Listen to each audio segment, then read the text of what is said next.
Buenos días a todos, bienvenidos a todos y a todas al Departamento de Derecho del Trabajo y de la Seguridad Social de Valencia. La verdad es que me hubiera gustado estar en nuestra querida sala Ignacio Albiol, con vosotros sentados delante, pero la persistente gana se empeña en que nos veamos a través de las pantallas, aunque por lo menos esta vez parece ser que se va a quedar en un inconveniente sin las terribles consecuencias del anterior. Mi cometido hoy como director del departamento es presentar la jornada que se va a desarrollar a lo largo de estos 2 días, el segundo Congreso Internacional sobre Formación Permanente y Nuevas Tecnologías. Es importante subrayar dos cosas, que se trata del tercero, lo que da cuenta de su importancia y seguramente, por qué no decirlo, de su éxito académico, y también su carácter internacional. Y esto conlleva un esfuerzo superior, sobre todo en una materia en la que no resulta fácil llevar a cabo este ejercicio de derecho comparado. Las dos últimas ediciones, que además son las que he tenido el placer de presentar, se han realizado en el marco de un proyecto de investigación financiado por la Generalitat Valenciana sobre la regulación de la formación para el empleo ante el reto de la transición digital, ecológica, territorial y hacia la igualdad en la diversidad.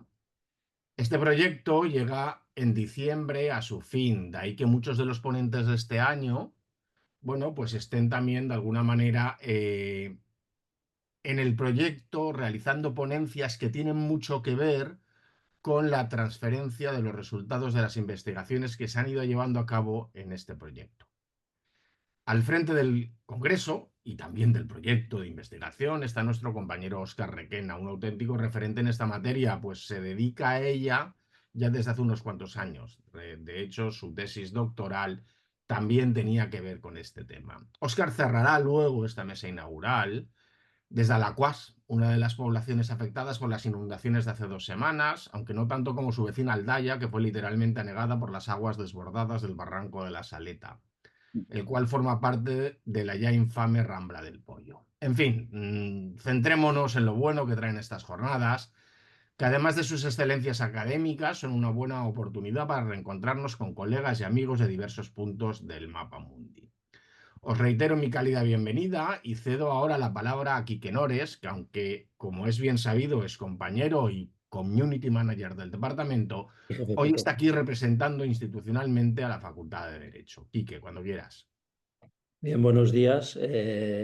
Habíamos preparado entre Juan, nuestro querido director, y yo una presentación, una intervención a modo de Pimpinela, pero lamentablemente no va a ser posible. Por tanto, simplemente, pues en nombre de la decana de la Facultad de Dret, la profesora Clara Viana, yo lo que quería, que no ha podido asistir y que obviamente excusa su asistencia, yo quería dejar constancia de que para la facultad constituye un motivo de enorme satisfacción la organización y la celebración de este congreso. En primer lugar, por la temática abordada, la formación. Muchas veces está olvidada o muchas veces se considera como algo menor dentro de todas esas instituciones que integran la disciplina del derecho del trabajo, pero que tiene una gran relevancia, como decía. En segundo lugar, también por la calidad de los ponentes, de los participantes, a quienes hay que agradecer el esfuerzo que han realizado por estar presentes aquí, siquiera sea de manera telemática. Algunos se han desplazado, no hemos podido abrirles las puertas de la facultad como hubiese sido nuestro gusto, pero sí las de nuestro corazón, ahí estarán, van a estar siempre.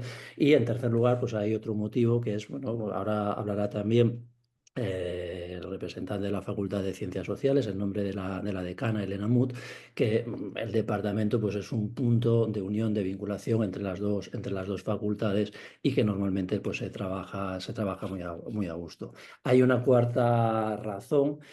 Y es que, bueno, pues en estos momentos que estamos atravesando tan complejos, pues sirve este congreso para enviar un mensaje, una de tranquilidad a todos los que desde distintos puntos de España pues nos habéis hecho llegar vuestras inquietudes, pero también de esperanza para trasladaros la idea de que, bueno, pues que seguimos aquí, afortunadamente, podemos contarlo. En segundo lugar, que seguimos y que vamos a seguir trabajando, vamos a seguir continuando y que con el esfuerzo de todos pues vamos a salir adelante. Espero Espero que este congreso sea muy productivo, muy provechoso. De hecho, estoy convencido de que va a ser así, tanto que no me limito, como muchas veces sucede, a presentar y marcharse corriendo a otro lado, sino que me voy a quedar en él porque estoy bien convencido de que va a ser así. Un abrazo a todos y buena jornada, buen congreso. Bien, pues tiene ahora la palabra, como nos ha anunciado Quique, Jordi Ciner, que es profesor de sociología y que efectivamente, bueno, pues va a, a decir unas palabras en nombre de la Facultad de Ciencias Sociales, en nombre de la decana Elena Mut. Sí, efectivamente. Bueno, en nombre de Elena Mut, la decana de la Facultad de Ciencias Sociales, es pues, un placer daros la bienvenida al Congreso. Quiero dar las gracias a Óscar, al presidente del Congreso, por la iniciativa y también por contar una vez más con la facultad. Y muchas gracias también a las personas que vais a participar en el Congreso por la paciencia, dadas las condiciones climatológicas en las que se va a celebrar una vez más, ahora ya en plena remisión de la Dana, pero con una alerta roja que este año, esta vez ha llegado a tiempo y bueno, esperamos que no sea tan fatal como la anterior. Yo no me considero un experto en este tema. Vengo aquí solamente en condición de vicedecano de organización académica, pero claro, como uno empieza a leerse las ponencias, la verdad es que es muy interesante y he visto presentaciones que incluso tienen vinculación con áreas que me son familiares. Y ya que estamos, pues me voy a permitir lanzar una idea para cuando se plantee la cuarta edición del Congreso, incluso si termina ahora el proyecto de investigación, pues igual da para proyecto. Es que sí cabría preguntarse una formación laboral ante los riesgos y catástrofes naturales, ¿no? Allá, pues, por ejemplo, allá donde se ha demostrado que los efectos pueden ser más devastadores o en zonas inundables, o una formación laboral en prevención de riesgos laborales y sobre todo de derechos de los trabajadores ante amenazas climáticas como la que vivimos hace unas pocas semanas. Y todo se ha dicho gracias una vez más a la Universidad de Valencia por suspender las clases y por ende no poner en riesgo las vidas del personal y del alumnado entre la dana del 29 de octubre. En fin, que espero que tengan muy buen congreso, que sea muy provechoso y que nos permita avanzar en cuestiones tan importantes. Y muchas gracias. Gracias, Jordi. Finalmente, para acabar esta presentación, bueno, pues te doy la palabra al propio Óscar en su papel de director del Congreso. Cuando quieras, Óscar. Bien, pues buenos días a todos y a todas. Muchas gracias a todos y a todas por estar hoy presentes en esta sesión que, como ya han comentado las personas que me han precedido en la palabra, necesariamente ha tenido que ser exclusivamente online. Pero bueno, tampoco me voy a detener demasiado en la pena que esto me da, porque al final los congresos también lo bonito, una de las cosas bonitas que tienen es el poder contactar, el poder reencontrarte personalmente con otras personas de la academia o con otros profesionales.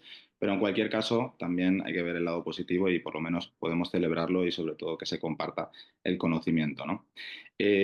Por supuesto, quiero expresar mi más sincero agradecimiento a las tres personas que me acompañan en esta mesa de inauguración, así como a las instituciones a las que representan por el apoyo demostrado durante todos estos meses de cara a la preparación de este congreso.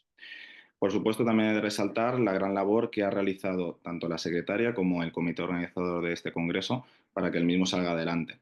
Pero ahora no me voy a detener en ello, creo que mañana tendré algo más de tiempo en la sesión de clausura y por lo tanto, como digo, voy a continuar con algunos otros temas que quiero al menos poner de manifiesto en esta inauguración.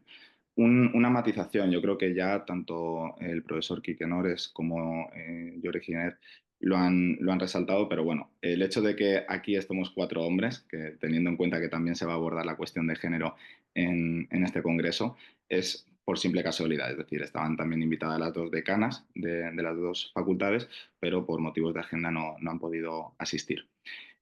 Como se ha dicho también, este congreso se celebra en el marco del proyecto de investigación titulado La regulación de la formación para el empleo ante el reto de la transición digital, ecológica, territorial y hacia la igualdad en la diversidad, que ha sido financiado por la Conselleria de Educació, Universitats i Ocupació de la Generalitat Valenciana. Lo cierto es que cuando hay tres personas que me preceden la palabra, es difícil no solaparse y repetirse, pero he intentado evitarlo y por ello simplemente quiero añadir que, entre otros resultados que se han ido publicando y que se publicarán en los próximos meses, me gustaría destacar que previsiblemente en febrero de 2025 verá a la luz una obra colectiva editada por Tirant Lo Blanc, donde se van a recoger algunas de las ponencias presentadas en el Congreso del año anterior y otras de este Congreso, además de otros estudios de sumo interés, como por ejemplo el que ha presentado la profesora Fernández Artiach sobre el contrato de formación en alternancia o el de la profesora Julia Dormido Abril sobre las microcredenciales. Con ello, con este congreso, se cierra un ciclo, me refiero al proyecto de la Generalitat, aunque lo entrecomillo porque mi dedicación a estos temas continuará necesariamente con ocasión del estudio que en esta materia la Comisión Consultiva Nacional de Convenios Colectivos nos ha asignado recientemente al profesor Sergio Canalda y a mí, y en el que me siguen acompañando algunas personas también de este proyecto, como entre otras María José Aredilla, Vanessa Cordero o Fernando Fira. Dicho esto, sin más dilación, le devuelvo la palabra al director del Departamento de Derecho del Trabajo, el profesor Juan Altés, para que pronuncie las palabras protocolarias. Gracias, Óscar. Bueno, pues voy a dar yo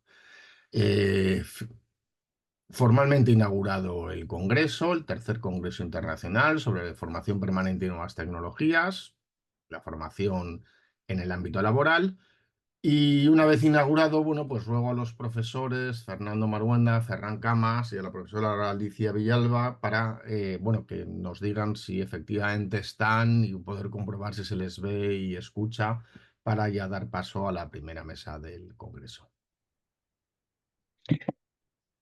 Fernando Camas, Ferran, estoy aquí.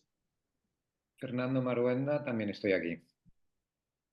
Perfecto. Falta Alicia.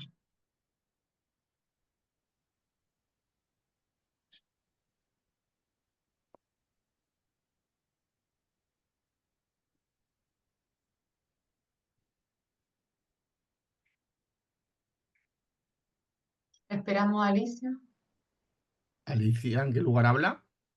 Habla en último lugar y por lo tanto, si queréis, vamos a esperar 3 minutos. Voy a intentar contactar con ella porque es cierto que nos hemos adelantado en cuanto a la hora de inicio y quizás no esperaba que comenzásemos tan pronto. Entonces, a ver si se puede conectar y en cualquier caso, si les parece bien, pues en 3 minutos comenzamos o en 2 minutos para empezar a 1:30. Si me permitís una pregunta, ¿podéis activar el modo compartir pantalla?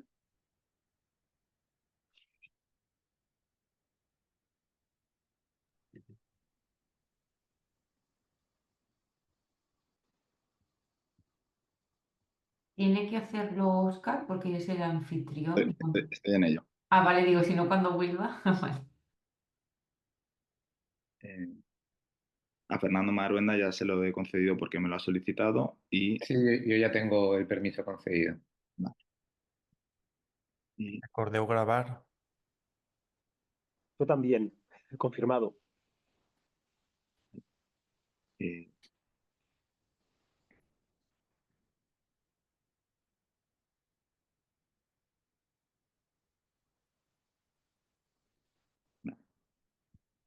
Ferran Camas también ya es como anfitrión.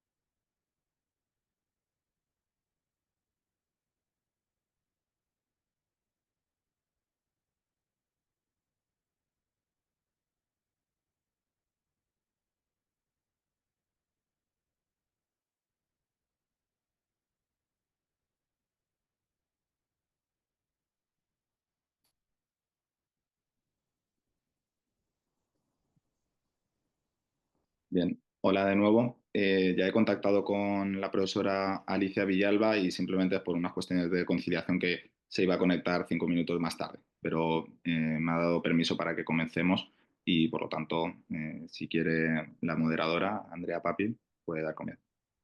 Gracias, Oscar. Bueno, entonces vamos a comenzar este congreso. Muchas gracias a todos los que están conectados de forma online. Vamos a partir el panel con el que inicia este congreso, que se llama La política de formación profesional, ámbito educativo y ámbito laboral. Vamos a comenzar con la ponencia de don Fernando Maruenda Fluxá, quien es catedrático de Didáctica y Organización Escolar de la Universidad de Valencia, con amplia experiencia docente e investigadora al frente de grupos de investigación, lo que le ha valido el contar con importantes publicaciones indexadas en Dialnet y Scopus. Es miembro del comité de la red BEDNet. Don Fernando es un experto en formación profesional y también forma parte del proyecto de investigación que le dio origen a este congreso. Así que, don Fernando, muchas gracias por participar. Ya tiene sus 20 minutos. Muy bien, pues buenos días. Muchas gracias, Andrea, también a Óscar por la invitación. Y voy a comenzar directamente. El título que aparece en el programa es La formación dual en el nuevo sistema de formación profesional.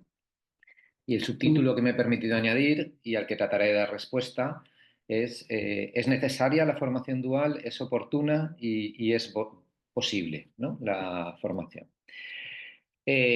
Voy a organizar la presentación en estos 3 momentos. En primer lugar, hablar brevemente de cuáles son los rasgos fundamentales de nuestro sistema de formación profesional, sobre todo el reglado. Luego voy a hablar de cómo ha sido el proceso de dualización del sistema, lo voy a llamar así, prefiero hablar de dualización del sistema que de un sistema dual de formación. Y en tercer lugar, pues de los retos y las oportunidades que se nos presentan. Si voy al detalle del sistema de formación profesional, bueno, pues hay que entender en nuestro país, en España, la formación profesional dentro del marco del sistema educativo. Tenemos en secundaria obligatoria, previamente a los estudios de formación profesional, pues aproximadamente 2 millones de estudiantes que cada año finalizan con la obtención del graduado en secundaria obligatoria. Con los datos del curso 2021-22, que son los que el Ministerio de Educación y Formación Profesional tenía disponibles a principio de este verano, cuando preparé la ponencia, bueno, pues hablaban de casi 700.000 en bachillerato y aproximadamente 1.300.000 estudiantes en formación profesional. Este es un cambio sustancial respecto a mediados de los años 80, que las cifras eran completamente invertidas. En aquella época, con otros datos de población también, había aproximadamente 1,5 millones de estudiantes que estudiaban el BUP y el COU y apenas llegaban a 500.000 que estaban estudiando formación profesional, ¿no? Y bueno, los estudios universitarios tienen aproximadamente 1.700.000 personas. Hay que tener en cuenta también que desde la implantación de Bolonia en los estudios universitarios participan jóvenes que han obtenido ya un título de formación profesional. Por lo tanto, bueno, pues también ahí hay una vía clara, ¿vale? El problema principal del sistema educativo no está en la formación profesional, está en la etapa de educación obligatoria y además está en la obtención del título de grado en secundaria obligatoria porque su carencia impide el acceso a cualquier oportunidad de formación postobligatoria y remite a la gente a estudiar formación no reglada por una parte o a ingresar en personas adultas por otra. La oferta de formación reglada no reglada es poco planificada, poco conocida y la oferta de educación de personas adultas es muy limitada.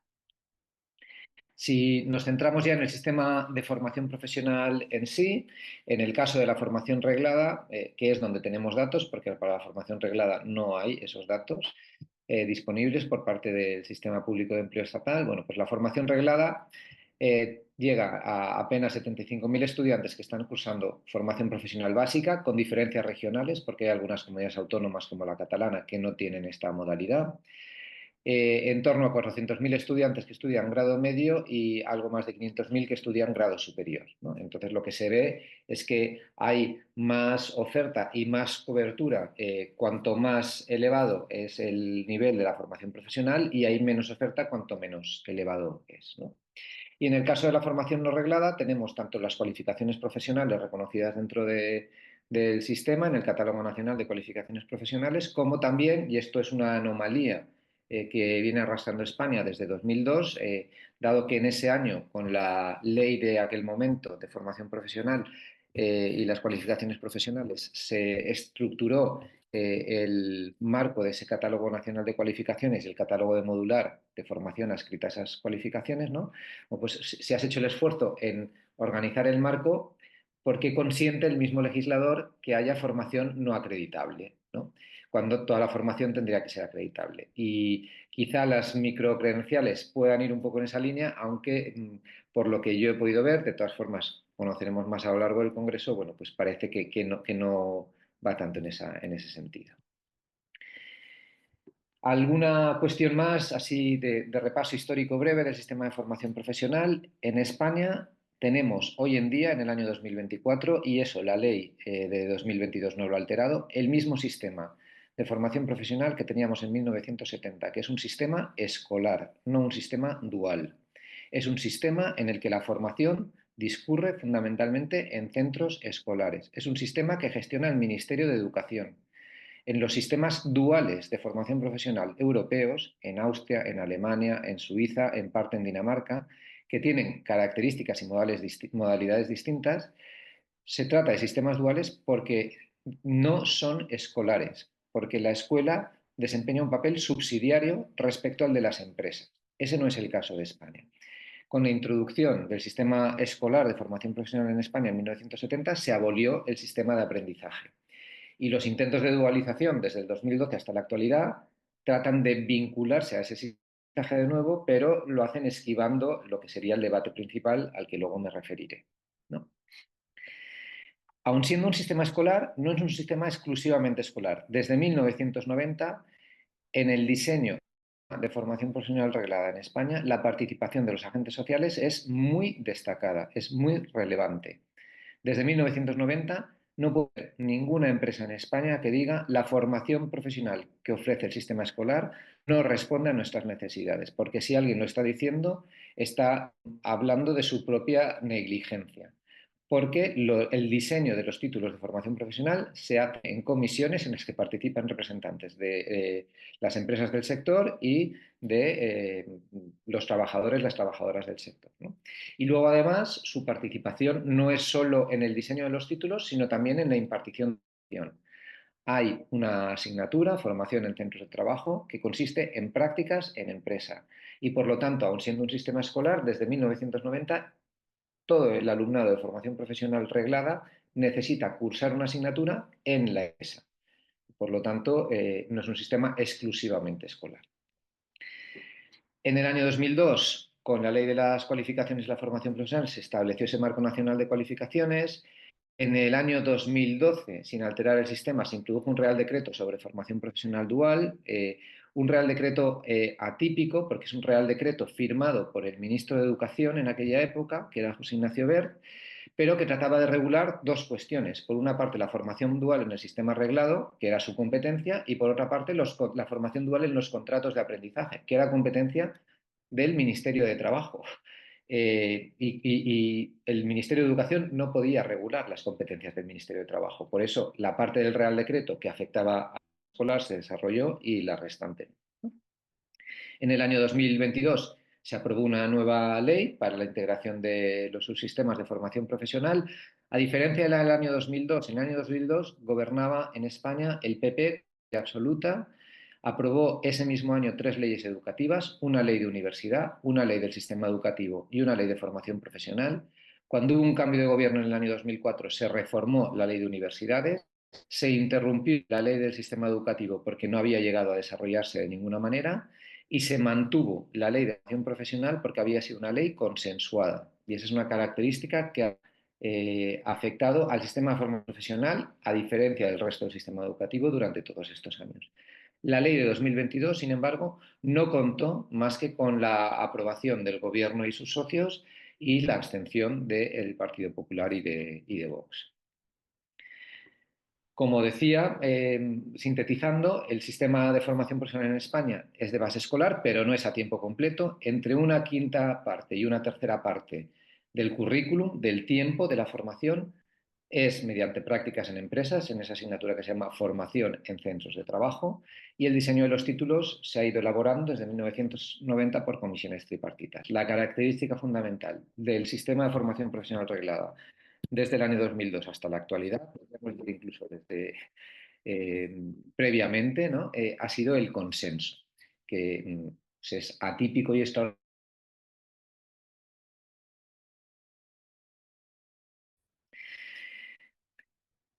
¿Quiénes participan del sistema de formación profesional? Bueno, pues por una parte, ¿quiénes contribuyen a la formación? ¿Quiénes se encargan de la formación? Entonces tenemos que encontrar ahí 5 tipos de proveedores de formación profesional diferenciados. Por una parte, centros nacionales de referencia, por otra, centros integrados. Estos 2 tipos de centros son centros extraordinarios de formación profesional, podríamos denominarlos centros de excelencia, y tienen una normativa que los regula. Luego están los institutos de educación secundaria, que son los centros donde se puede estudiar formación profesional, pero también bachillerato o también educación secundaria obligatoria. Y luego hay un cuarto tipo de actores que ya no son agentes del sistema educativo, del sistema escolar, sino agentes ajenos, como las empresas, sindicatos y municipios.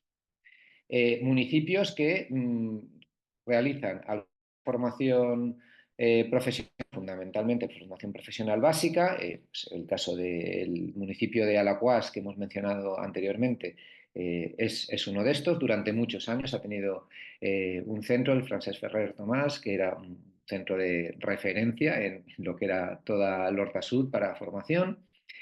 Los sindicatos y las empresas, mediante sus fundaciones, también desde que en 1993 se organizó el sistema de formación continua, han podido ofertar formación profesional. Y una modalidad distinta que está surgiendo en la actualidad, estos últimos años, desde después de la pandemia, es el desembarco de empresas privadas y fondos de inversión que ofertan formación profesional, están ofertando formación profesional en España con carácter escolar, no desde la empresa, sino que son empresas que se dedican a ofertar formación, lo cual choca en estos momentos de impulso de la dual. Y en quinto lugar, tendríamos que hablar también, y esa es una parte que a mí me interesa también por la investigación que realizo, del papel del tercer sector de acción social, que atendiendo a poblaciones en situación de riesgo y de vulnerabilidad, lleva desde principios de los años 80 impartiendo formación profesional no reglada o reglada en algunas circunstancias mediante conciertos en el sistema. Y estos distintos agentes ofrecen cualificaciones profesionales que hay regladas hasta 176 en España, organizadas en torno a 26 familias profesionales, y esas 176 cualificaciones se distribuyen de la manera que ven en la pantalla, de forma que hay mucha más oferta de títulos de grado superior que de grado y mucha menos oferta de formación profesional básica, que sin embargo podría ser más necesaria o más imprescindible, ¿no? Y luego, por otra parte, hay casi 600 certificados de profesionalidad. Si ven, la proporción es prácticamente de 1/3, 2/3 y 3/3 de distribución de en esa desigualdad entre la básica y la de grado superior. ¿Qué podríamos decir como valoración de conjunto del sistema? Pues podemos hablar que la historia reciente de España, la historia reciente estoy hablando de los últimos 30 años, crecimiento y mejora lento pero constante en el ámbito de la formación profesional reglada y no reglada, y de un impulso creciente de la formación profesional tras la crisis de 2008, donde va a cambiar de manera sustantiva la percepción social. Tenía aquí algunos datos, pero voy a prescindir de ellos y voy a pasar ya a la segunda parte, a centrarme en la dualización del sistema. Y repito que prefiero hablar de dualización porque nuestro sistema es escolar, no es un sistema dual, que de la formación profesional dual, ¿vale? Entonces, en primer lugar, el decreto que se aprobó en 2012 pretendía dualizar la formación profesional y también quiso regular algo que no le competía a la educación porque correspondía al mercado de trabajo. En esa época también, 2012, todavía sufriendo gravemente los efectos de la crisis de 2008, se crea la European Alliance for Apprenticeship en Europa y en España la Alianza para la Formación Profesional Dual. Fíjense cómo la traducción del inglés al español no es equivalente, porque no es alianza para el fomento de los contratos de aprendizaje, que es lo que en Europa es la Alliance for Apprenticeship, sino para la formación profesional dual, ¿no? Es llamativo que en la normativa suiza en ningún lugar se dice que el sistema de formación profesional suizo es un sistema dual. La palabra dual no aparece. Bueno, entre otras cosas también porque el sistema suizo en la actualidad es un sistema dual, porque hay 3 tipos de agentes que intervienen. En España, ¿quién ha impulsado fundamentalmente eso? Bueno, pues la Fundación Bertelsmann, que sigue haciéndolo, que dentro de unos días celebra también un evento para promover la Fundación Dual, y Bankia Dualiza en su momento, que luego fue, al ser absorbida por CaixaBank, pues pasó a ser CaixaBank Dualiza, haciendo estudios que, aunque se llama CaixaBank Dualiza, tienen más que ver con la formación profesional que no solo con la dual. ¿Cuáles son las condiciones que tiene la formación profesional dual en España? Pues hasta ahora, en estos años que hemos recorrido desde la aprobación del Real Decreto en 2012, se trataba de una oferta obligatoria para las escuelas. Los centros de formación profesional tenían esa posibilidad para su alumnado, pero el alumnado podía elegir si se matriculaba en dual o no dual. En las clases de los institutos, de los centros de enseñanza, acudían mezclados estudiantes que estaban participando en dual con estudiantes que no estaban participando en ella. No había una dinámica paralela, lo cual complicaba la docencia en los centros, por supuesto. Me van quedando 5 minutos. Muy bien. Los estudiantes tenían que aportar empresas para la formación dual. Gracias, Andrea. Y la característica fundamental hasta ahora ha sido que no había contratos de aprendizaje, ¿no? Entonces, si esto lo estuviéramos explicando en cualquiera de los países duales, Alemania, Suiza, Austria o Dinamarca, ¿no? Como 3 de ellos hablan alemán, bueno, pues no se podría explicar que estuviéramos hablando de dual sin formación, sin la parte relevante, ¿no? Que es el Ausbildung. Y todo eso, bueno, pues con variaciones. ¿Qué ha sucedido con la nueva ley? Diferencia entre una dual intensiva y una dual general. Bueno, la dual general es lo que ya teníamos, la formación en centros de trabajo. ¿Y qué sucede con los contratos de aprendizaje? Bueno, pues esa es la duda, ¿no? Si vemos datos de matrícula, vemos que apenas ha crecido la matrícula en formación dual en España, a lo largo a pesar de toda la propaganda, todo el impulso, todo lo que ha resonado, ¿no?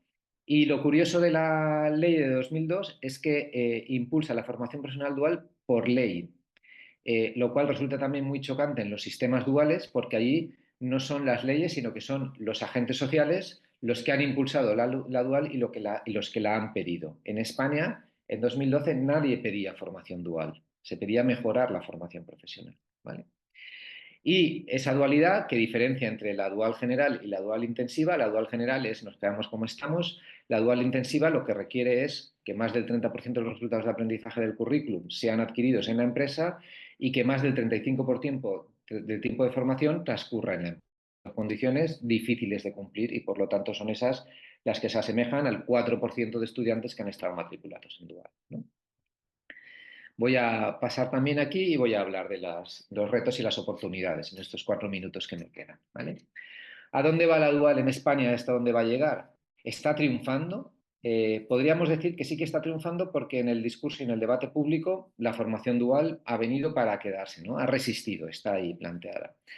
Podríamos decir también que ha sido un éxito el debate, la propaganda sobre la dual, porque ha contribuido a aumentar la conciencia y el interés por la formación profesional.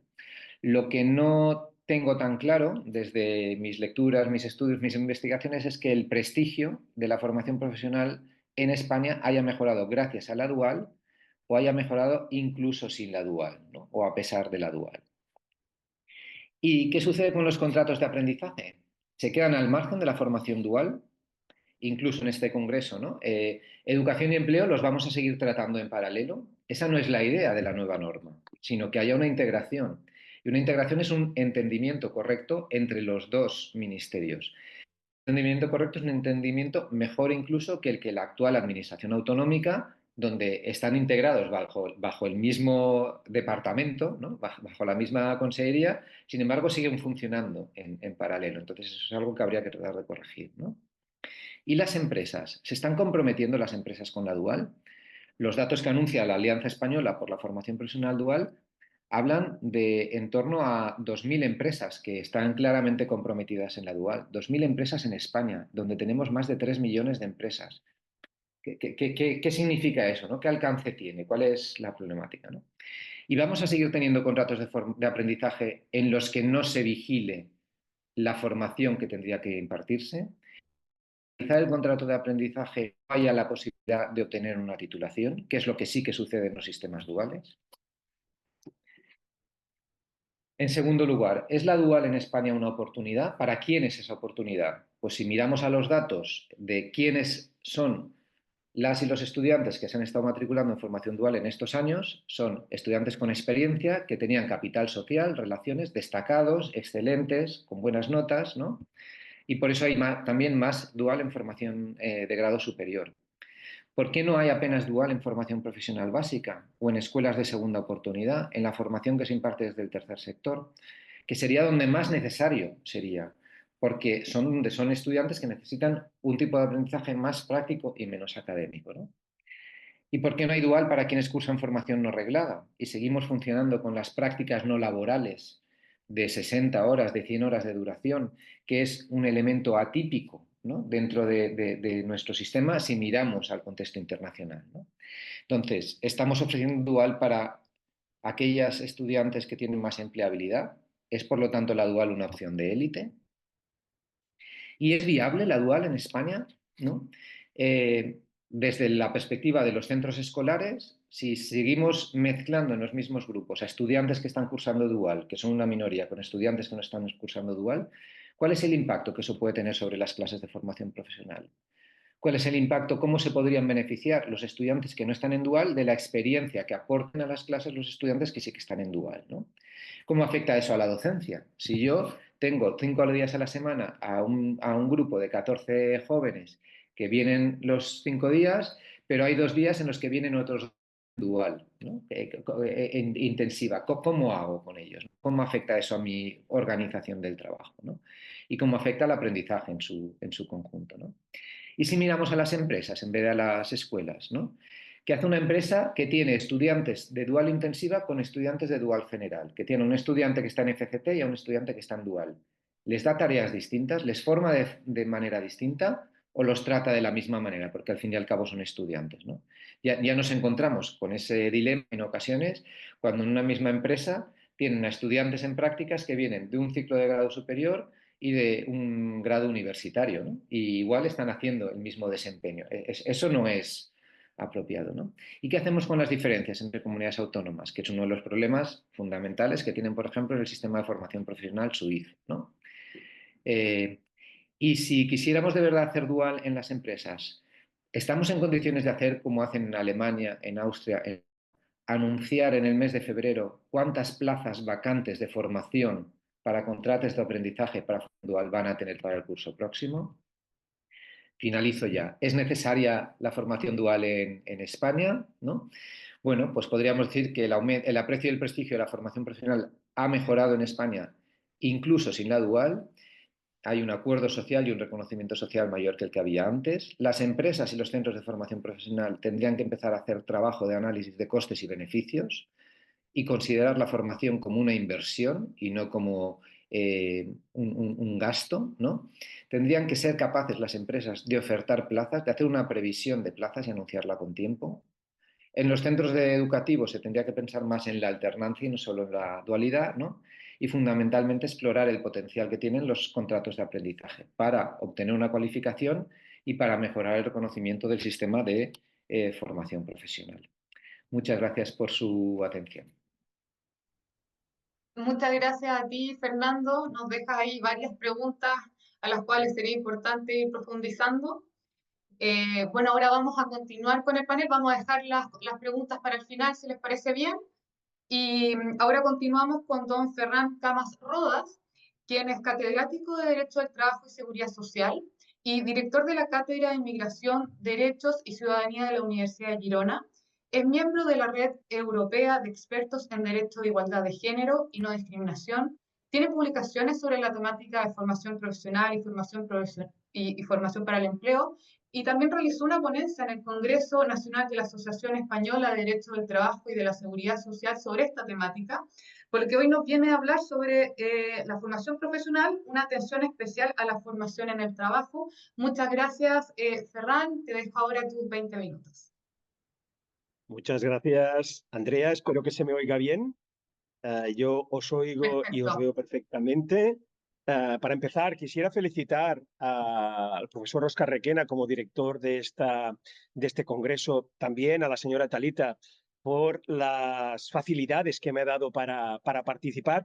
Yo, de hecho, tenía mis billetes de tren ya adquiridos, gracias justamente a la señora Talita, para haber llegado ayer y volver esta tarde, porque mañana tengo otros compromisos profesionales que me impedirán asistir a este congreso. Finalmente no pudo ser. Primero la organización me dijo que había órdenes de la propia universidad para, en fin, lo que ha explicado antes el profesor Requena, cerrarla. También Renfe me avisó de que se anulaban, se suspendían mis viajes, pues ante la pena por no ir a Valencia, ciudad a la que estimo mucho por experiencias fantásticas que tuve en mi juventud con valencianos y valencianas, con amigos y amigas valencianos y valencianas, la verdad es que me supo muy mal no ir, pero se ha compensado esta falta de asistencia presencial, se ha compensado con el mantenimiento de este congreso. Todos tenemos que aportar lo necesario para ganar a esta señora tan bruta, si se me permite la expresión, que es la señora Dana. Ya sé que que las letras corresponden a una nomenclatura científica difícil de entender, creo que depresión aislada de niveles altos, pero que a su vez se corresponde con una diosa celta, una diosa irlandesa, que, en fin, parece que es bastante iracunda. Como sabemos, pues la hemos de vencer, hemos de superar a esta Dana y, naturalmente, realizar este congreso para mí es una primera victoria ante la Dana. De hecho, quisiera decirle al profesor Óscar Requena y a todo el comité científico y directivo de este congreso que naturalmente me tienen a su disposición por si siguen estudiando, si siguen analizando la cuestión de la política de formación profesional para hablar de este tema que he de reconocer a mí me encanta. De hecho, se puede decir que en mis ámbitos de investigación son básicamente, además de los propios derivados del derecho y del trabajo, del derecho del trabajo y de la seguridad social, debido a mi tarea, a mi función docente, también concretamente la inmigración, ya que en la Universidad de Girona, donde presto mis servicios, dirijo una cátedra de inmigración, derechos y ciudadanía, pero en tercer lugar, la temática de la formación profesional, temática en la que voy entrando blogs, realizando entradas en mi diario personal que ustedes tienen aquí, y en todo caso también, si alguien de ustedes desea más información sobre lo que haya podido explicar en esta mini ponencia que tengo que realizar en 20 minutos, siempre me pueden enviar un email que yo contestaré naturalmente. Tienen la información sobre mi email en esta misma pantalla. Pantalla que voy a pasar a continuación para realizar concretamente mi exposición. ¿De qué va a ir mi exposición? Como decía antes, voy a tratar la política de formación profesional, pero dedicando una especial atención a la formación en el trabajo. ¿De acuerdo? Para empezar, por política de formación profesional en general, diría, incluyendo también la formación para el empleo. En fin, recordar que hay diversos retos a los que todos tenemos que afrontar. Y la política de formación profesional que se ha aprobado desde el año 2022 está por ello. De determinada manera, con determinadas intensidades, pero está por ello. De hecho, concretamente, si miro las memorias, los borradores de proyecto que llevaron finalmente a la aprobación de la actual legislación de formación profesional en general, y cuando digo en general es que me estoy refiriendo a la legislación educativa de formación profesional y a la legislación laboral de formación profesional. Esto lo voy a delimitar mejor en las siguientes transparencias. Lo que les quiero decir es que la ley de formación profesional en general, si miro a las memorias y borradores que llevaron a su aprobación, hacían incidencia en diversos retos que se tenían que afrontar. Uno era la necesidad de dotar de cualificaciones a niveles intermedios de cualificación. España es un país que tenemos una cuestión diferencial con Europa, y es que si bien el número de estudiantes universitarios, y esto es una gran noticia, lo tenemos a la par que el resto de la Unión Europea, sí que tenemos un déficit importante justamente en el nivel intermedio, lo que históricamente se ha llamado grados técnicos, es decir, formación profesional. Ahí verdaderamente tenemos un agujero que de alguna manera se ha de rellenar, se ha de completar, y la legislación de formación profesional viene a decir que está por ello.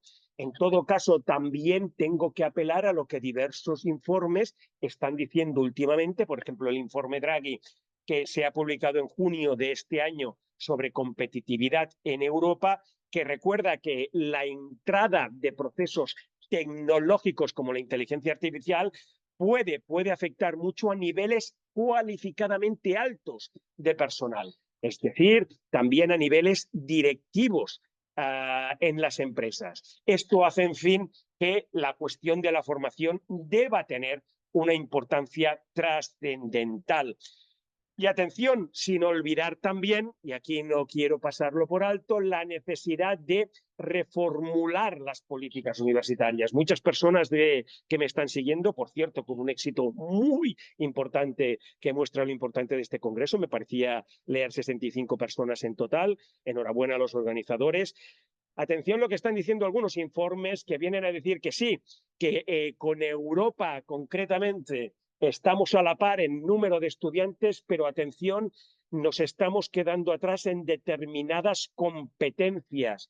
Esto hay que decirlo, es posible que se esté produciendo en España un principio, una característica de sobretitulación, es decir, de muchas personas que están acabando sus estudios universitarios, obtienen el título correspondiente, pero tienen ciertas carencias, tienen importantes carencias en comprensión lectora, matemáticas y competencias digitales. Cuidado con esto, que en todo caso no voy a desarrollar más. Otros retos, lo dice la propia Ley de Formación Profesional, la lucha contra el cambio climático.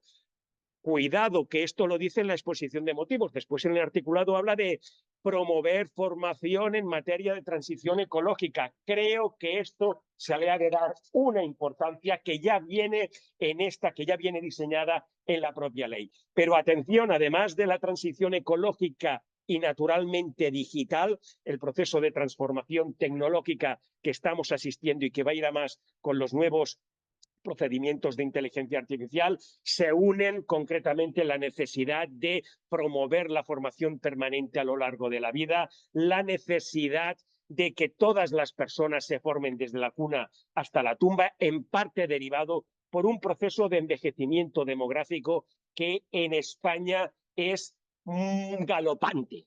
España se va a convertir en los países más viejos de la Unión Europea, y esto concretamente ha de llevar a profundos cambios también en la formación del personal, entre otras cuestiones también para atender a estas personas que cada vez, y yo me incluyo entre ellas, vamos a necesitar más cuidados, y enfatizo la palabra cuidados que acabo de realizar. En todo caso, concretamente, ¿cuál es el panorama legislativo que tenemos en materia de formación profesional? Como decía antes, la formación profesional históricamente se ha basado en dos ámbitos que han estado de alguna manera distanciados. Uno era la formación profesional, lo llamaría así, del sistema educativo. Es decir, una formación profesional al cual ha hecho referencia de forma excelente el profesor Marhuenda, antecesor en mi ponencia. Hablaba él concretamente de la formación reglada, es decir, la formación que se hace en el marco del sistema educativo, siempre pensada como una formación inicial. Es decir, primero se lleva a cabo la formación del sistema educativo, después esa persona haciendo esa educación en los institutos de formación profesional que le dan lugar a unos títulos de técnico o técnica en materia de formación profesional, ya podía pasar a obtener otro tipo de formaciones en el ámbito laboral. Por una parte teníamos el sistema educativo, por la otra teníamos la formación en el ámbito laboral, es decir, la realizada por las empresas, la realizada por los servicios públicos de empleo, cuya titulación, por decirlo de alguna manera, cuya certificado no era el título de técnico del sistema educativo, sino que básicamente las personas trabajadoras, desempleadas, ocupadas, que lo hacían concretamente, les daban lugar a los títulos, a los certificados, para ser más exactos, a los certificados profesionales, a los certificados de profesionalidad. Esas eran las cualificaciones que se obtenían. Bien, con la Ley Orgánica 3/2022 de 31 de marzo, que ustedes ven concretamente en la parte izquierda de esta columna, esto se intenta poner remedio.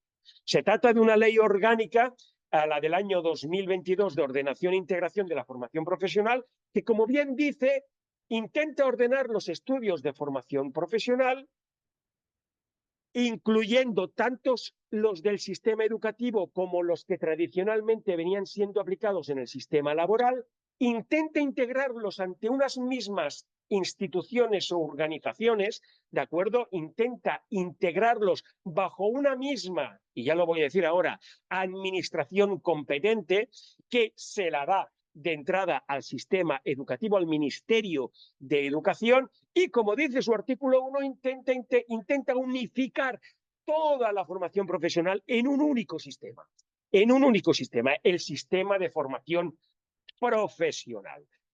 Pero claro, esto lo hace a largo plazo, es decir, se establecen unos mecanismos de entrada en vigor de esta legislación que deben llevar a que todo esté integrado en un único sistema. También el sistema del ámbito laboral. Por ejemplo, la nueva legislación de formación profesional que ven ustedes a su izquierda, que está citada aquí, viene a decir que, por ejemplo, los certificados de profesionalidad pasan a ser, es decir, aquellos que se daban en el ámbito laboral históricamente, ya sea por los servicios públicos de empleo, ya sea por las empresas, pasan concretamente a ser diseñados, a ser competencia del Ministerio de Educación. Podríamos pensar que ya se ha creado este sistema único, que vamos camino de ahí.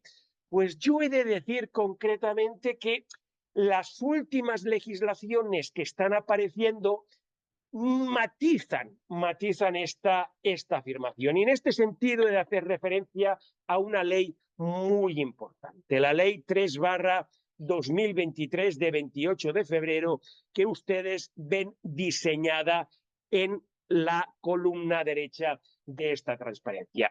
Una ley de empleo que de repente configura la denominada formación en el trabajo, que ahora voy a explicar.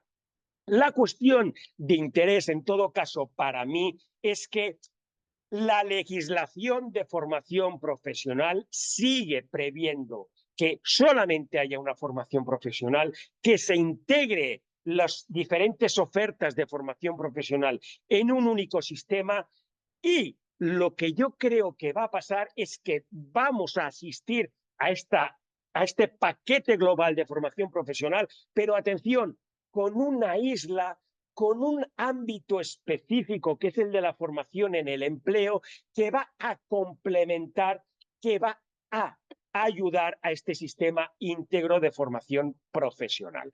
¿Cómo concretamente? ¿Cómo lo va a complementar? ¿Cómo lo va a ayudar?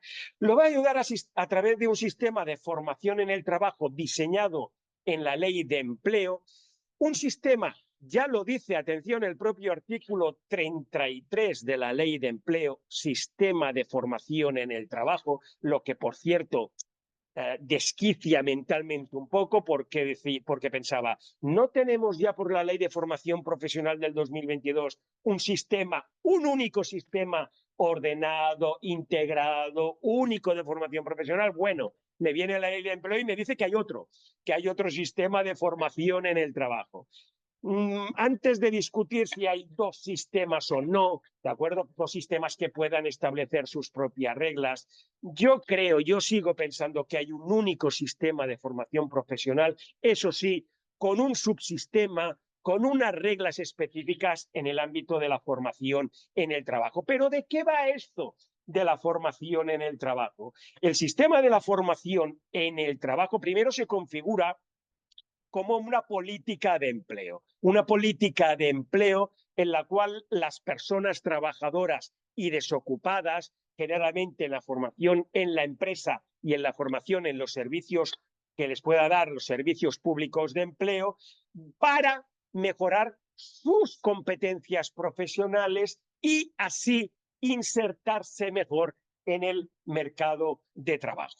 Un sistema, por cierto, que eso sí, la ley de formación profesional ya no hace residencial en el Ministerio de Educación, sino que lo atribuye al Ministerio de Trabajo y Economía Social. Por tanto, las reglas que voy a explicar ahora no corresponden al sistema educativo, sino que corresponden al Ministerio de Educación. Y establece concretamente un sistema de formación en el trabajo al cual le da una serie de competencias. Estoy hablando aquí del artículo 33.2, a las cuales en el sistema de formación del trabajo se les dan unas determinadas fines. Por ejemplo, favorecer la formación a lo largo de la vida, también dentro de la formación en el trabajo, otorgar los permisos individuales a los trabajadores para poder formarse, concretamente también mejorar las competencias de las personas trabajadoras, estoy en el apartado C, a los efectos de su desarrollo profesional, pero también personal, es decir, que el estudio de competencias profesionales, la obtención de la debida cualificación, no solamente sirvan al desempeño profesional, sino que también satisfagan las aspiraciones personales de las personas, o, por ejemplo, también la G, el apartado G, promover que las competencias profesionales sean valoradas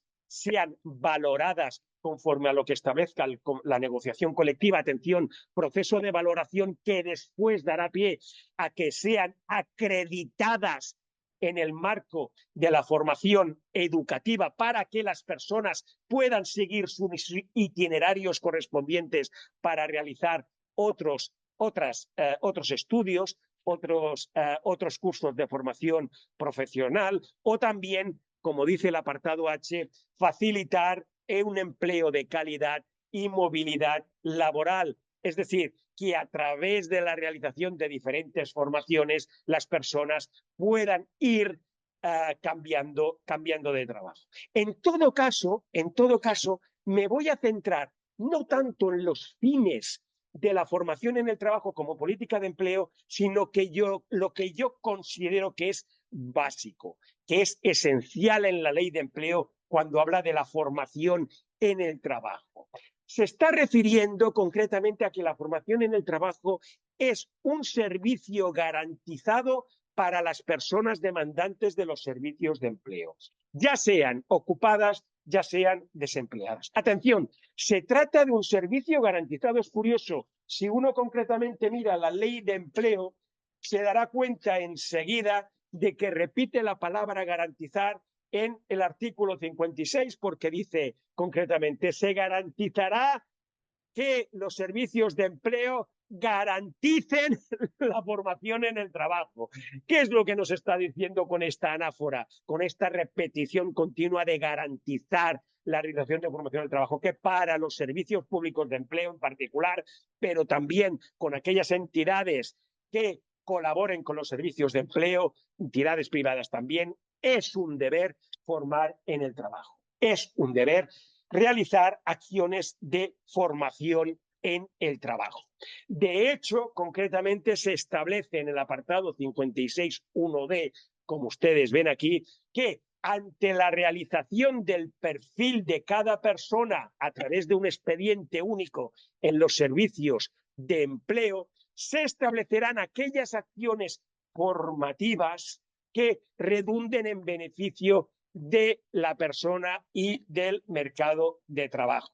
Estas formaciones pueden derivar tanto de formaciones que dé el propio Servicio Público de Empleo, a lo cual está obligado, como también la recomendación de que se hagan acciones formativas en el ámbito específico de los servicios educativos, lo llamaría así, de las entidades de formación profesional al margen de la formación en el trabajo. Eso naturalmente va a requerir una profunda coordinación. ¿Cómo se ha desarrollado la ley de empleo? La ley de empleo...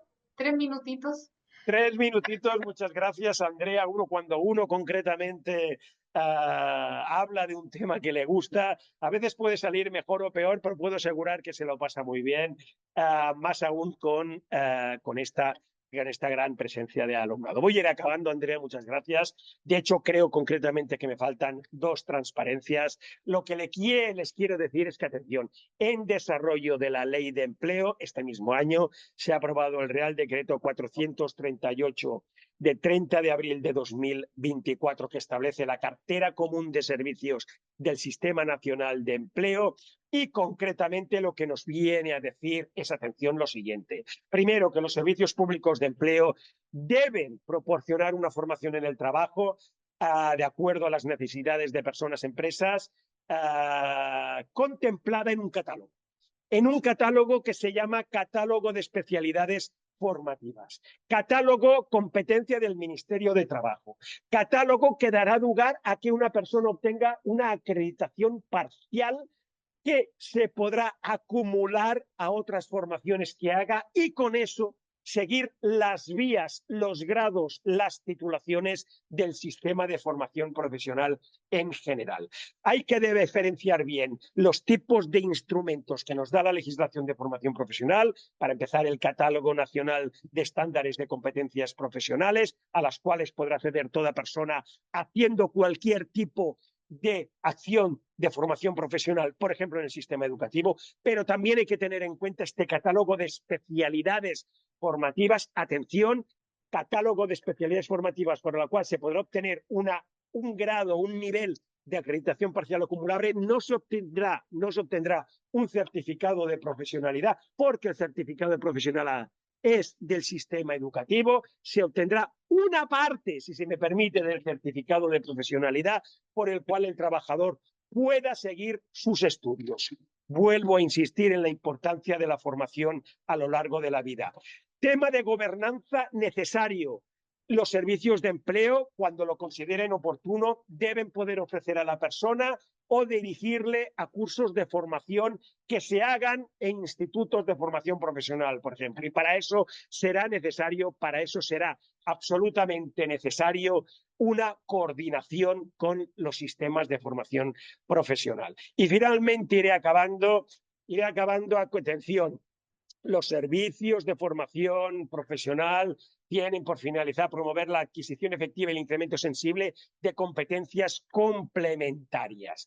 ¿Qué significa esto? Lo que les decía al principio. Yo creo que hemos de ir por la vía de un sistema de formación profesional único, dirigido, lo llamaría así, por el Ministerio de Educación, así se ha diseñado, pero atención, dejando un margen para que en el ámbito laboral, en el ámbito de las empresas, en el ámbito de los servicios de empleo, se den a los trabajadores competencias complementarias, competencias profesionales complementarias que les sirvan para seguir su trayectoria profesional. Finalmente acabo diciéndoles que generalmente las ofertas de formación profesional es las que se ofrecen en el ámbito de las empresas y de los servicios públicos de empleo, pero para acabar, atención, finalmente, diciendo que es necesario que los servicios públicos de empleo ya garanticen la realización de estos servicios de formación. Es necesaria una complementariedad entre las ofertas de formación y la coordinación entre las diversas instituciones públicas. Y atención, es necesario garantizar, porque la sociedad nos lo va a exigir así, que la formación, y estoy seguro que tal vez muchos estudiantes ahora me están escuchando, hemos de tener todos presentes que la formación, en su caso la formación universitaria, su formación no se va a acabar, no se debe acabar concretamente con la obtención del grado. del grado universitario. Su formación debe seguir a través de distintas vías, a través de la formación en el trabajo, de los servicios públicos de empleo, de la formación que puedan realizar en las empresas o, naturalmente, de la formación que puedan realizar en otras entidades públicas o privadas del antiguo sistema de formación profesional educativa.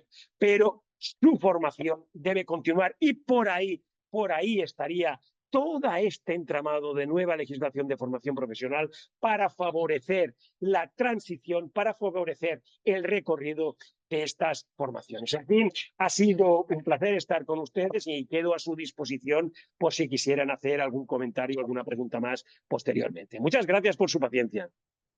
Muchas gracias, Ferran. Totalmente de acuerdo que hoy en día el aprendizaje a lo largo de toda la vida es lo que va a marcar todos los sistemas formativos y también poner el foco en las competencias y no solamente en los títulos, si son las competencias lo que necesitamos destacar. Así que muchas gracias. Ahora continuamos el panel con nuestra última ponente, la señora Alicia Villalba Sánchez. Ella es licenciada en Derecho por la Universidad de Santiago de Compostela. Actualmente es profesora titular de Derecho del Trabajo y la Seguridad Social de esa misma casa de estudio. Su línea de investigación predoctoral se centró en las causas de extinción del contrato de trabajo, siendo ese su tema de tesis doctoral y sus posteriores publicaciones. Vinculada a esa línea, tuvo una estancia de investigación en la Universidad de París, Panteón Sorbonne, durante el año 2011-2012. Luego, sus líneas de investigaciones postdoctorales se han centrado en el impacto de las nuevas tecnologías en las relaciones de trabajo. Es miembro, de hecho, del equipo de trabajo del proyecto de investigación del Mineco Nuevas, Novísimas Tecnologías de la Información y Comunicación y su impacto en el mercado de trabajo, aspectos emergentes en el ámbito nacional e internacional. Y siguiendo esa temática, hoy se centra en la línea de investigación sobre los derechos formativos ostentados por el trabajador, realizando una monografía sobre el derecho a recibir formación de la empresa para una transición digital justa, que fue de hecho publicada por la editorial Aranzadi este año. Así que muchas gracias, Alicia, que nos viene a hablar hoy sobre transición digital justa y el derecho a la formación de los trabajadores. Gracias, Alicia. Muchísimas gracias, Andrea. Te agradezco también que ejerzas con rigor tu función de moderadora y si ves que me paso del tiempo, avisarme debidamente. Bueno, buenos días a todas y a todas. No quiero empezar sin dedicar unas palabras a la organización del Congreso, en particular a los profesores Requena y Cardín, no solo por haber organizado un congreso excelente, cuyo prestigio ya está consolidado, puesto que vamos por la tercera edición y dan fe las excelentes ponencias de los profesores Maruenda y Camas de que cada cual rivaliza en prestigio con la otra. No solo por eso, que ya de por sí merece una calurosa felicitación, sino por el tesón que exige haber sacado adelante esta tercera edición en las circunstancias que se están atravesando en particular en la Comunidad Valenciana. Yo creo que eso merece un especial reconocimiento por parte de todos los invitados, por parte del alumnado, porque sin lugar a dudas ha sido una gran tarea. Y en particular yo creo que también debemos alegrarnos de que en estas circunstancias se haya logrado sacar adelante un congreso acerca de un tema que infunde optimismo en quien lo estudia. Yo creo que para el laboralista abordar temas de formación profesional siempre infunde especial optimismo y, visto de otro modo, también quizás sean los laboralistas más optimistas los que depositan mayores esperanzas acerca del papel que puede desempeñar el derecho del trabajo, los que se vuelcan, se dedican a este tema. Sobre eso, bueno, pues me gustaría recordar unas palabras de Simone Weil, que concebía el trabajo antes del derecho del trabajo que tenemos ahora como aquel que regulaba el trabajo que se lleva a cabo por necesidad, por mera necesidad, para ganarse la vida, no para procurar un bien. Trabajo en el cual, según palabras de la autora, se aporta un esfuerzo, tras el cual no se tiene más de lo que se tenía previamente, simplemente se subsistía. Y sin ese esfuerzo, sin embargo, se perdería lo que se tiene. Bueno, pues los derechos formativos que se estudian en este congreso y en concreto los derechos formativos en el marco del contrato de trabajo que voy a abordar en mi ponencia, precisamente se encaminan a que el trabajador cumpliendo su prestación laboral, pueda adquirir algo más, un desarrollo, por supuesto, profesional, una promoción profesional, pero también un desarrollo personal que le permitan crecer e incluso mejorar su condición de ciudadano. Me van a permitir que intente compartir una presentación para pues, que se pueda seguir. Creo que se está viendo, ¿no? Creo que se ve la pantalla ahora mismo. Sí, se ve Se aquí. ve la presentación, vale. Sí. Vamos a dar para atrás, así, perfecto, para que se pueda seguir. Tiene muchos diapositivos, pero verá que las paso rápido, no se agobien. Voy a abordar, por tanto, en esta pequeña ponencia, unas breves reflexiones acerca del derecho del trabajador a recibir formación, en concreto, en una materia que creo que es clave en el marco de esta revolución industrial, que es la que afecta a la adquisición de las competencias digitales. Bien, ¿por qué precisamente en esta revolución industrial adquiere una singular relevancia la formación de los trabajadores? Bien, pues por el impacto que generó el proceso de digitalización, que es un impacto que tiene dos vertientes. Una cuantitativa, que es la que en principio parecía más digna de ser temida, pero también tiene otra vertiente cualitativa que creo que a día de hoy puede considerarse como más importante. El impacto cuantitativo hace referencia a ese temido efecto sustitución, a raíz del cual muchos empleos desaparecerían, dado que las funciones serían íntegramente automatizadas. Sin restar relevancia, sin menospreciar ese impacto cuantitativo, parece que a día de hoy lo que debería de preocuparnos más es el impacto cualitativo, que es aquel que no destruye puestos de trabajo existentes, pero los modifica y da pie a la creación de puestos de trabajo futuros a los que también tendrá que amoldarse el trabajador que desee ocuparlos, ¿no?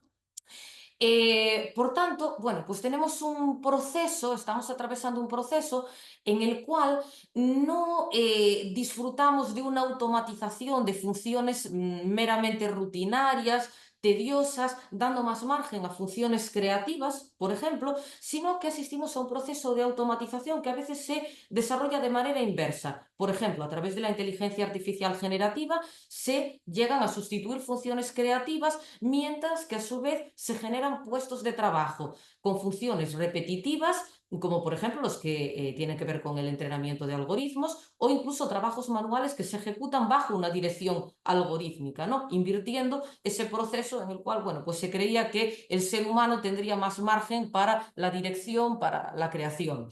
A su vez, asistimos a una división de tareas intelectuales que pueden llegar a devaluar el trabajo intelectual a raíz, bueno, pues de su partición en microtareas.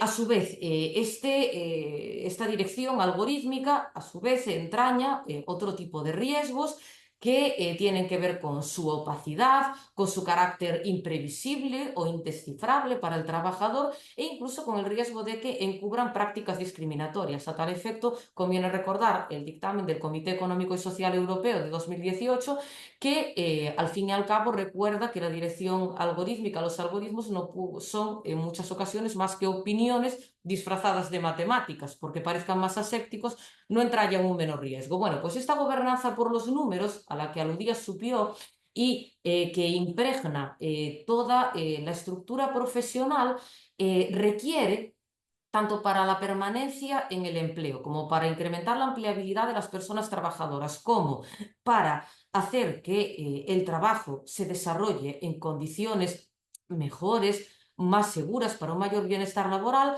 la adaptación, bueno, pues de las propias personas trabajadoras mediante diversos tipos de formación. Yo aquí voy a dejar a un lado la formación que tenga que ver con seguridad y salud en el trabajo. Me voy a centrar en la formación profesional, pero una formación profesional que debemos de entender, si queréis, en sentido amplio, en sentido laxo.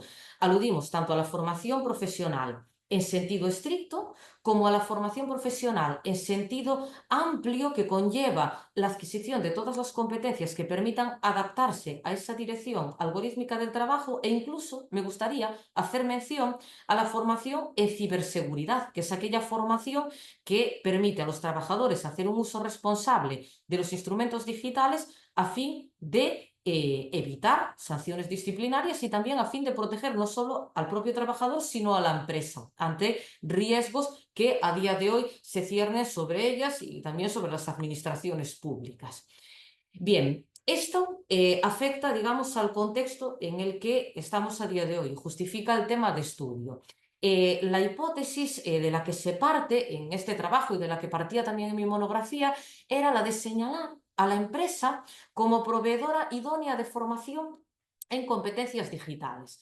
Brevemente, ¿a qué aludimos con competencias digitales? Bueno, cuando hablamos de competencias hay diversos textos que nos aportan una definición. Tenemos el artículo 2 de la Ley Orgánica de Formación para el Empleo, ya la tradicional recomendación número 195 de la OIT sobre la materia, y resulta muy ilustrativa la recomendación del Consejo del año 2018 relativa a las competencias clave para el aprendizaje permanente. Muy someramente, ¿cómo nos definen competencias o el término competencia todos estos textos? Bueno, pues aluden a una combinación de tres elementos. Por una parte, conocimientos, por otra parte, destrezas o habilidades, y por otra parte se alude a actitudes o disposición. Bien, centrándonos en las competencias digitales, que define la recomendación a la que acabo de hacer alusión, hablaríamos de competencias digitales como el conjunto de conocimientos considerados como compendio de principios generales, reglas, mecanismos subyacentes a las tecnologías digitales, tanto software como hardware.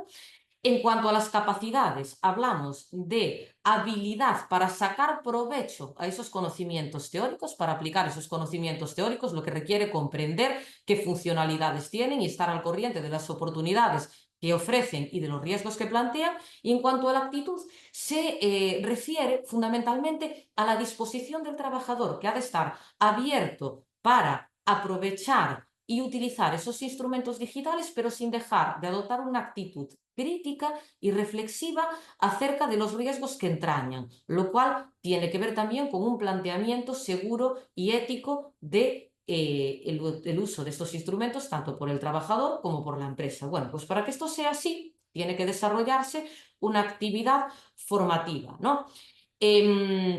A su vez, la recomendación a la que acabo de hacer alusión lleva por título Competencias clave para un aprendizaje permanente. ¿Por qué incluye las competencias digitales sobre las que me estoy centrando en ese grupo de competencias clave? Bueno, pues fundamentalmente porque son competencias que en primer lugar sirven para adquirir otras competencias, de manera tal que se promueve un aprendizaje permanente, si se me permite, en cascada. A su vez, estas competencias claves también tienen una doble dimensión. Por una parte, sirven para mejorar la empleabilidad, de ahí que tengan un interés indudablemente laboral. Pero más allá, incluso las que se adquieren en el trabajo, tienen una vertiente social, dado que a su vez permiten el desarrollo de un estilo de vida exitoso, responsable y, por utilizar la terminología que usa en la propia recomendación, permiten ejercer una ciudadanía activa, participando, bueno, pues en todos los canales sociales, políticos, administrativos que a día de hoy requieren del uso de este tipo de competencias digitales. Bien. Abordado el ámbito material, ¿no?, de estudio, que son estas competencias digitales, ¿por qué me atrevo a señalar a la empresa como proveedora idónea de formación? Bien, pues fundamentalmente por dos razones.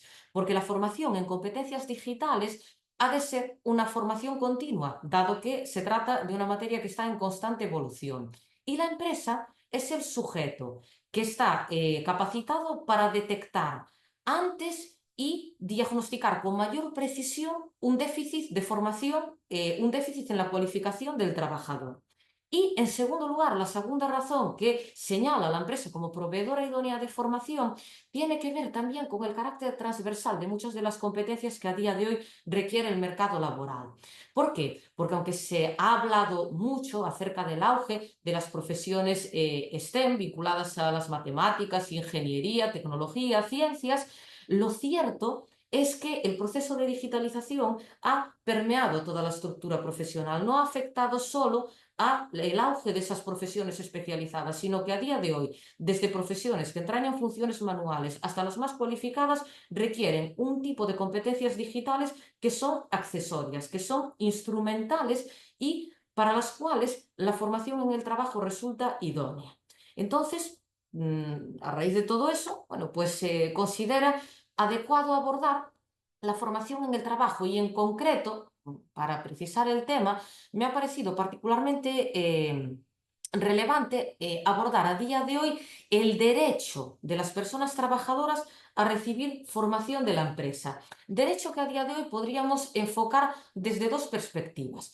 Una defensiva y otra prospectiva. Cuando aludo a una dimensión defensiva, aludo a los derechos que se reconocen al trabajador para evitar la pérdida de su empleo. Y cuando aludo a una dimensión prospectiva, hago referencia a los derechos que tienen que ver con la adquisición de competencias para ocupar empleos futuros que quizá ni siquiera existan en la empresa. Bien, en cuanto a la dimensión defensiva, que es la más conocida, tenemos la formación que se reconoce al trabajador que ha de afrontar la modificación técnica operada en su puesto de trabajo que no conlleve modificación funcional, que es la que se consigna en el artículo 4 y en el artículo 52 del Estatuto. Pero también creo que convendría reflexionar sobre la conveniencia de introducir un derecho a la formación del trabajador en caso de modificación técnico-funcional. Y por último, haré una breve reflexión, acerca de la formación aplicable en tanto ajuste razonable en el supuesto de trabajo de personas con discapacidad. Bien, formación o derechos formativos vinculados a las modificaciones técnicas operadas en el puesto de trabajo. Bien, este derecho formativo parte del derecho que a su vez se reconoce a la empresa de introducir modificaciones en el puesto de trabajo para adecuarse a la evolución tecnológica y mantener la competitividad.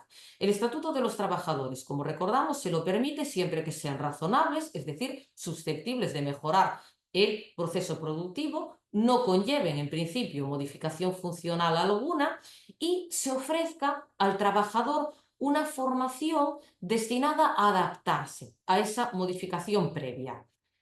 Correlativamente, el trabajador tendrá el deber de seguir ese curso de formación. Si no lo sigue, cabe argumentar que se arriesgue a afrontar un despido disciplinario. Su puesto distinto es aquel en el que sigue una formación adecuada para su capacitación y no logra aprovecharlo. Ahí estaríamos ante el supuesto extintivo del artículo 52, 1b, por circunstancias objetivas, en el cual el trabajador efectivamente perdería su empleo, pero con derecho a ser indemnizado. Bien, este deber del trabajador de seguir esta formación no deja de ser una concreción de su deber de contribuir a la mejora de la productividad de la empresa, que le exige ese esfuerzo extra. En ese sentido, no se discute la configuración de este derecho formativo, que a su vez acarrea el derecho a que durante el curso de formación se le abone su salario medio, pero bueno, pues por añadir una reflexión tendente a la mejora, creo que el propio artículo 52, además de considerar esa formación como tiempo de trabajo efectivo, debería de indicar que en la medida de lo posible se encajara dentro de la disponibilidad temporal del trabajador o locativo temporal. ¿Por qué? Porque si se desarrollan actividades formativas que van más allá del horario, eso podría dificultar su seguimiento, por supuesto, a las personas que tengan que compatibilizar su prestación de trabajo con la atención de responsabilidades familiares, con lo cual podría incurrirse en una discriminación indirecta por razón de sexo en muchos casos, ¿no? De ahí que se proponga esta mejora que, como veremos, ya se ha introducido en la regulación de la formación legal prospectiva. Esto es lo que regula a día de hoy el Estatuto de los Trabajadores en materia de formación defensiva, de formación profesional orientada a evitar la extinción del contrato de trabajo. Nada dice el Estatuto de los Trabajadores acerca de la necesidad de dispensar una formación en caso de que la empresa lleve a cabo una modificación técnica que acarree a su vez la modificación de las funciones del trabajador. Claro, ¿por qué no lo hace? Bien, porque el artículo 39 indica que en ese caso nunca va a poder ser el trabajador objeto de un despido objetivo por ineptitud sobrevenida o falta de adaptación a la modificación realizada. Dicho de otro modo, porque es responsabilidad de la propia empresa no llevar a cabo una modificación funcional que trascienda, digamos, la cualificación del trabajador. Con todo, aquí a modo de propuesta, se consideraría conveniente regular también la necesaria impartición de un curso que facilite, que haga más suave esta adaptación para evitar posibles extinciones futuras, como podría ser, por ejemplo, una extinción por falta de rendimiento del trabajador. Cabría oponer a este argumento que, en efecto, la extinción por falta de rendimiento requiere que esta falta de rendimiento sea grave y culpable por parte del trabajador, lo cual permitiría impugnar un despido llevado a cabo por esta causa. Pero sí que es cierto que estaríamos ya en sede de impugnación del despido de cara a ser declarado improcedente, y la improcedencia del despido a día de hoy no garantiza la recuperación del empleo, garantiza una indemnización que, bueno, a día de hoy parece que se abre la puerta a que no sea tasada, pero no garantiza la recuperación, la conservación del empleo. De ahí que la regulación de una formación ante este tipo de modificación podría evitar llegar a esta decisión extintiva. Y a tal efecto, bueno, pues me gustaría destacar que la negociación colectiva sí ha comenzado a regular esta formación adaptativa, lo cual es un buen ejemplo de una buena práctica en materia de negociación colectiva. Y por último, en materia de derechos de formación defensiva, me gustaría destacar el que podrían invocar las personas discapacitadas. ¿Por qué? Porque en concreto la directiva del año 2000, que regula un marco general para la igualdad de trato en el empleo y la ocupación, recuerda que ninguna empresa está obligada a capacitar a una persona que no sea competente o no esté capacitada para desempeñar unas funciones, sin perjuicio, eso sí, de la obligación de realizar ajustes razonables, y a tal efecto también cita la formación como ajuste razonable. ¿Cuándo convendría o cuándo debería de entrar en juego esta formación como ajuste razonable? Bueno, pues por ejemplo, cuando una persona, a raíz de una discapacidad, debiera de tener que utilizar algún software o algún instrumento digital, por ejemplo, que le facilite el trabajo con pantallas de visualización por una discapacidad visual, por ejemplo, y no tenga competencias para utilizar ese software. En este caso, aunque el estatuto no lo consigne, creo que podría invocar el derecho a recibir una formación como ajuste razonable que enervaría la posibilidad de despedirla por ineptitud sobrevenida. No está en el Estatuto de los Trabajadores, no es algo que citen a día de hoy los convenios colectivos, pero creo que habría que destacarlo porque podría deducirse tanto de esta directiva, que es la más concreta, como por supuesto del Real Decreto del año 2013 que regula los derechos de las personas con discapacidad y su inclusión social. Y con ello, bueno, pues dejo al lado, para cumplir con los tiempos, que ya voy muy al límite, esta dimensión defensiva, y voy a zambullirme ya en la dimensión prospectiva, que es la más novedosa, que es aquella que se encaminaría a la adquisición de competencias de cara a esta inminente transformación que ya hace pensar en empleos futuros o en estrategias novedosas de la empresa que puedan conllevar la realización de nuevas funciones. Bien, pues esta dimensión formativa prospectiva a día de hoy ya está reflejada en concreto en la regulación del mecanismo RED en su modalidad sectorial.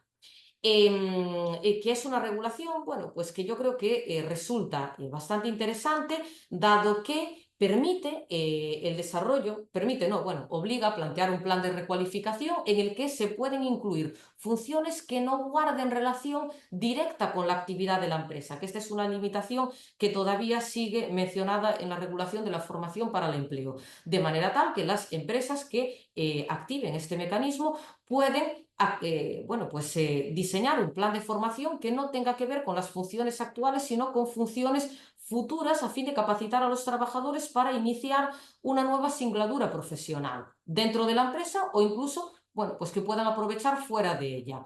Es un sistema de formación acreditado también, y a su vez destaca de esta regulación que se indica la necesidad de respetar en estas actividades formativas los derechos de descanso legalmente establecidos y los derechos de conciliación de la vida personal y familiar. Se enerva así aquel riesgo de discriminación indirecta al que hacía alusión líneas atrás cuando hablaba de la formación defensiva regulada en el Estatuto de los Trabajadores. Aquí sí que sería obligado que encajara, digamos, dentro de la disponibilidad comprometida por el propio trabajador. ¿Qué podríamos mejorar en cuanto a esta Alicia, regulación? Bueno, un pues a mi modo minutito, de por ver, favor. Ya va quedando menos un minutito, por favor, no 2 minutos. Acabando ya Ya. unas pinceladas. Andrea, muchísimas gracias por tu labor. Creo que se debería de barajar la posibilidad de aumentar el ámbito de aplicación de esta medida a el otro mecanismo red e incluso a todos los ERTEs en función del tamaño de la empresa. Creo conveniente barajar esa posibilidad, por ejemplo, para empresas que alcancen los 250 trabajadores. Más muestras de formación prospectiva reguladas en nuestro ordenamiento jurídico. Aquí sí que voy a ir muy rápido. Destacan, creo que esto es la parte quizá más interesante, la que está más por estudiar, las que incluye la negociación colectiva, al amparo tanto del Acuerdo Marco Europeo de Digitalización como del Quinto Acuerdo del Empleo y la Negociación Colectiva. Hablamos de disposiciones convencionales que empiezan a aflorar, que aluden a una formación prospectiva estratégica que tiene que ver tanto con el cumplimiento normativo como con materia de ciberseguridad y también como fórmula de permanencia tanto de los trabajadores como de la empresa en el mercado. Hablamos de disposiciones que regulan esta formación también como preceptiva, ¿vale? Es obligatoria para la empresa tanto como el trabajador. Se potencia también que se lleve a cabo de manera telemática, lo cual, lo dejo aquí apuntado, puede entrañar cierto riesgo de discriminación para personas que por razón de edad, condición socioeconómica, discapacidad, no puedan utilizar esos instrumentos tecnológicos. Ahí creo que habría que diseñarla de manera más inclusiva. A tal efecto, bueno, pues habría que reparar en las condiciones de acceso, criterios de selección, metodología, accesibilidad, flexibilidad en cuanto a su impartición. Y por último, lo que más destaca de esta vertiente prospectiva regulada en la negociación colectiva de los derechos formativos es su elaboración junto con la representación legal de las personas trabajadoras. Ahí destacan, por ejemplo, convenios como el de la industria química o a nivel empresarial de la corporación RTV, que implican a la representación legal de los trabajadores en la proposición de acciones formativas, en su negociación, en su fiscalización y en su evaluación. Voy a dejar a un lado, porque es un tema ya más abordado, la formación prospectiva que se podría canalizar a través del contrato con el compromiso de permanencia, por todos conocido. Simplemente me gustaría apuntar que no considero que sea la vía idónea para canalizar esta formación en competencias digitales, porque este compromiso, que requiere una contrapartida de permanencia del trabajador, se orienta a formación especializada. Y aquí hablamos más bien de la adquisición de competencias transversales. A modo de reflexión, y con esto concluyo. Bueno, quizá habría que reconfigurar, repensar la regulación legal de esta formación, de estos derechos formativos, para empezar, dándole una configuración más inclusiva, evitando esa discriminación indirecta en la que pudieran quedar perjudicados los trabajadores que no pudieran seguirla, previendo una formación adaptativa a la formación técnico-funcional, ampliando esa formación prospectiva, a todos los supuestos de expedientes de regulación de empleo cuando la empresa tuviera una dimensión que así lo permite, e incrementando la bonificación. Incentivar la formación para el empleo al margen de la vinculación con la actividad de la empresa, permitiendo una vinculación indirecta, y abordando, esta es una propuesta ya un poco más atrevida, la posibilidad de considerar nulo el despido en caso de que no se proporcione la formación cuando legalmente sea exigible, considerando conculcado el derecho fundamental a la educación. Ahí vendría a cuento profundizar en esa bifurcación entre la formación ligada al sistema profesional y la formación en el trabajo, que todavía parece lastrar esa calificación, ¿no? Y por último, a modo de reflexión, recordar esas buenas prácticas en la negociación colectiva que tienen que ver con trazar itinerarios formativos vinculados a la promoción profesional, al uso razonable de las nuevas tecnologías en su impartición y, sobre todo, a la involucración, al involucramiento de la representación legal de los trabajadores en todas las etapas. A tal efecto, también me atrevo, como propuesta un poco más osada, a proponer como buena práctica la articulación ya de una formación específica en materia digital dirigida precisamente a la representación legal de las personas trabajadoras, para que puedan ejercer mejor sus funciones, especialmente en temas tan controvertidos y tan difíciles de comprender en la actualidad como todo lo que tiene que ver con la ciberseguridad, que puede llegar a acarrear sanciones disciplinarias de gran gravedad para las personas trabajadoras. Concluyo ya.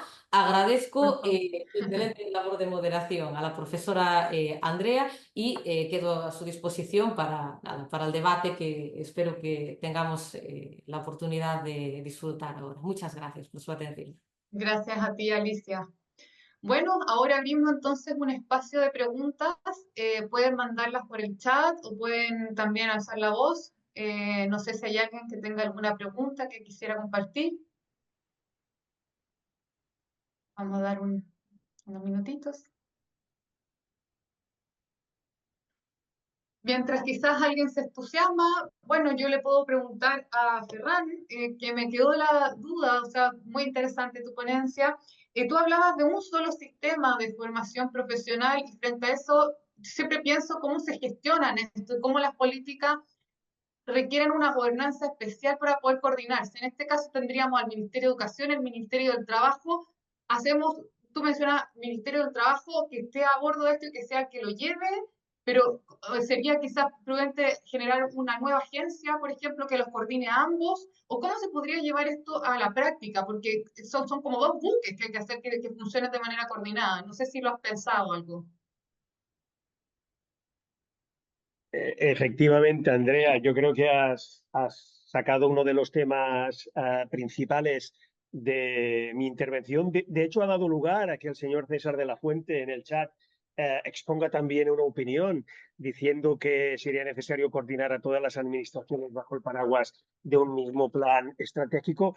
Yo creo que algo se debe hacer porque efectivamente tenemos una legislación de formación profesional que pretende ser integradora, que pretende ser única, donde se crean, atención, olvidémonos ya de las titulaciones de formación profesional que dan lugar a los tipos, a los certificados de técnico de formación profesional. Ahora con la nueva legislación de formación profesional, pues se crean 5 grados al alcance de todo el mundo: grado A, grado B, grado C, grado D y grado E, ¿no? Los certificados, grado A de acumulación parcial acumulable, grado B la obtención de una competencia profesional, grado C la adquisición de un certificado profesional, grado D el título de técnico, grado E ya estamos en cursos de especialización. Es decir, toda persona durante su vida puede acceder a cualquiera de estos grados, pero atención, ¿cómo hacerlo? Dentro del sistema educativo, es decir, es relativamente fácil, es decir, la obtención de estos diferentes grados, pero pongámonos, ¿no?, en el marco de un trabajador, de una persona desocupada, que lo que hace es hacer una oferta de formación en el ámbito de un servicio público de empleo. Ahí lo que le van a dar no es un certificado grado A, grado B, grado C, grado D, grado E, sino que le van a dar un certificado de acreditación parcial de una competencia, con lo cual, si sigue estudiando, podrá obtener uno de los diferentes grados. Todo eso necesita coordinarse. Todo eso necesita gobernarse. ¿Cómo hacerlo cuando las competencias de diseño de certificados son de instituciones diferentes? Quien va a dar el certificado, lo llamaría así, a un trabajador ocupado, desempleado, que ha hecho un curso en un servicio de empleo, por ejemplo, es el Ministerio de Trabajo. Y me podrá decir la persona, oye, yo con esto, ¿cómo puedo ir a un instituto de formación profesional y hacer la formación que me basta? ¿Me lo acreditarán? Todo esto, obviamente, yo creo que necesita de una gobernanza. Ahora por hoy, lo que se me ocurre es que esto quede amparado en los planes de fomento del empleo digno. Actualmente tenemos uno diseñado por el Ministerio de Trabajo, pero que no trata este asunto todavía, así como la Estrategia Española de Empleo, donde no se trata este asunto. Yo creo que la formación profesional ha de pasar a ser, obviamente, aunque sea competencia del Ministerio de Educación, ha de pasar a ser también una competencia que se necesite regimentar en planes acordados entre el Ministerio de Educación y el Ministerio de Trabajo, con instrumentos que ya tenemos, como es la Estrategia Española de Activación para el Empleo, por ejemplo, pero que se traten, es decir, que se regulen, que se acuerden. Y naturalmente aquí tenemos, como muy bien decía antes el profesor Marhuenda, la importancia de los agentes sociales.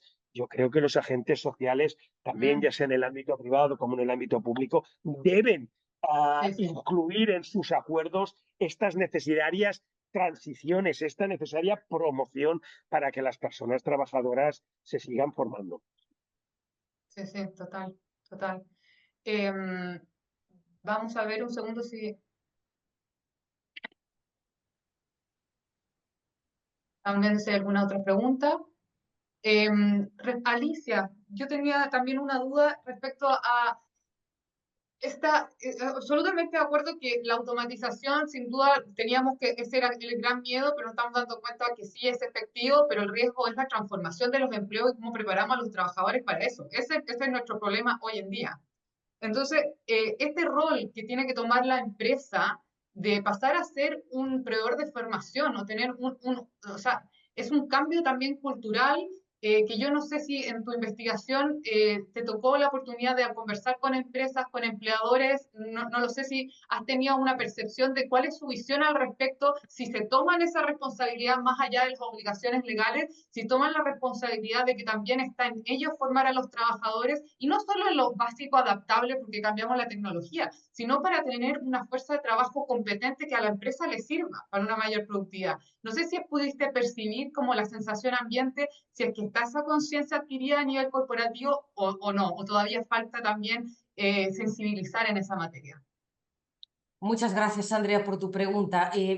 A ver, ahí no se puede generalizar, ¿no? Hay empresas de empresas, ¿no? Desde luego, hay algunas que tienen muy claro, yo creo que por propia supervivencia, que sí es necesario formar a sus trabajadores si quieren ser competitivas con otras empresas. Y curiosamente, muchas veces son empresas de dimensión reducida las que te lo comentan, te preguntan, además como en la universidad desarrollamos a veces cursos, ahora estamos con un proyecto piloto de microcredenciales sobre estas materias, ciberseguridad, estamos planificando uno, están muy interesadas y te preguntan, pero sin embargo, esto lo comento a título, bueno, pues quizá anecdótico, pero precisamente pensaba traerlo a colación al hilo de la excelente ponencia del profesor Maruenda. A veces llama la atención en otras empresas la escasa sensibilización que tienen, no ya para con la necesidad de llevar a cabo formación, sino con respecto a, bueno, pues el tipo de formación elegida y ya no digamos cuando hablamos eso, ya de formación profesional en el trabajo. Sobre ese tema, bueno, pues viene a colación con lo que comentó el profesor Maruenda. Yo hace pocos años desarrollé una labor de coordinadora, primero de coordinadora de prácticas, luego de coordinadora de un máster universitario y bueno, pues en la labor de coordinación teníamos que buscar empresas adaptadas a la formación de los trabajadores, que era una formación especializada en el máster, pero a su vez no diversa en cuanto a los grados de procedencia, etcétera. Y bueno, y a mí me sorprendía que algunas empresas, no todas, pero algunas sí, algunas ofrecían a la facultad una plaza, ¿no? Para trabajar, para realizar unas prácticas, para trabajar en prácticas para el alumnado. En principio la dirigían al máster, pero te indicaban que al mismo tiempo también les podía servir un alumno de grado y yo quiero pensar, al hilo de lo que comentaba el profesor Maruenda, que no les serviría también un trabajador mediante un contrato formativo, porque ahí, claro, la pregunta que me surge a mí es, claro, ¿qué tipo de desempeño quieren estas empresas? O sea, parece que da un poco igual, claro. En ese sentido, yo sí que he tomado contacto con algunas situaciones en las que parece que se banalice, ¿no? Esa formación.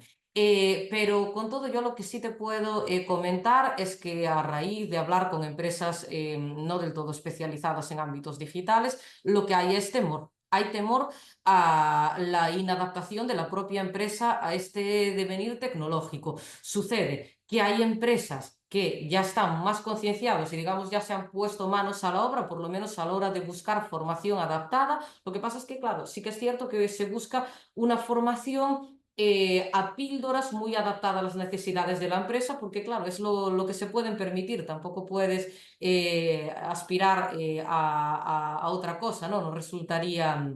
No resultaría práctico. Pero por otra parte, sí, quizá nos sobrara una labor de concienciación que indique a la empresa que se juegan su propia permanencia en el mercado e incluso materias de ciberseguridad que se pueden jugar la imposición de una severa sanción por la Agencia Española de Protección de Datos por no haber capacitado a sus trabajadores de forma suficiente. Ya hemos tenido algunos ejemplos recientes en la materia, ¿no? Era lo que quería reflexionar, Andrés. Muchas gracias. Perfecto. Gracias, Alicia. Bueno, acá tenemos en el chat algunos comentarios de César con la importancia de la coordinación de todas las personas, de todos los actores. Después tenemos a Francisco, que también dice que es la importancia de establecer una estrategia y marco común que dé respuesta a estas preguntas y necesidades de coordinación, y que parece que también se va a abordar hoy día esta tarde. No sé si alguien más tiene alguna pregunta, quisiera aportar alguna reflexión, algún comentario. Y si no, podemos ya le damos la palabra a Óscar Requena para continuar con el Congreso. Bien, pues muchísimas gracias, Andrea. Por supuesto, agradecer a los tres ponentes, han hecho unas magníficas intervenciones. Yo no paraba de tomar notas y bueno, la verdad es que no tengo preguntas concretas, además estamos en hora y además puntualmente pues solo tengo un minuto para dejar luego los 15 minutos de rigor de descanso. Y nada, simplemente, pues efectivamente en el chat, aunque luego no se ha pronunciado, pues estaba muy activo, por ejemplo, César de la Fuente, cuando han hablado sobre todo las dos personas, las dos primeras personas. Y yo, por ejemplo, cuando escuchaba a Fernando Maruenda hablando de que cuando una empresa se queja de que la formación profesional no está adaptada al mercado de bienes y servicios o al mercado laboral, es por su propia negligencia, pues ya enseguida se me estaba pasando por la cabeza la mesa de esta tarde, donde, como saben, podremos comparar las distintas perspectivas, tanto sindicales como de la patronal, y por lo tanto a ella me remito. En cuanto al tema de la empleabilidad, creo que es súper importante, lo mencionaba también el profesor Camas, y también vincularlo con otros paneles, pero sobre todo con la ponencia que mañana nos brindará la profesora Esther Carrizosa. Y luego, por parte de la profesora Alicia Villalba, me han parecido muy interesante, muy sugerente muchas de las cuestiones que comentaba, la formación ante ajustes razonables, la propuesta, por ejemplo, de expandir la formación al resto de ERTES. La profesora proponía mantener ese límite o ese mínimo de 250 personas de plantilla. Yo quizás incluso lo bajaría, no sé lo que opinarán los agentes sociales esta tarde. Y finalmente, bueno, pues yo creo que muy oportuna esa clasificación que realiza entre la formación defensiva y prospectiva. A mí me ha recordado al modelo de Tomás Sala, Pedrajas y Yeo, donde marcaban ese modelo negativo, neutro y positivo, pero evidentemente adaptándolo a la realidad que tenemos actualmente, que afortunadamente la normativa laboral se está cada vez más poniendo al día con estas tareas formativas, y por lo tanto, bueno, pues de agradecer nuevamente las intervenciones, también a la participación activa de los asistentes, y simplemente por mi parte emplazarles a la siguiente sesión. Le devuelvo la palabra a la moderadora para que indique la hora de la siguiente sesión. Gracias. Gracias, Óscar. Gracias, Fernando, Alicia, Ferran. Muy, muy interesantes sus intervenciones. Ahora viene un descanso de 15 minutos y retomamos a las 11:15 con un panel sobre modalidades contractuales con vinculación formativa. Eso. Muchas gracias a todos. A ti, hasta luego. Hasta luego. Hasta luego y muchas gracias. Gracias, buenos días.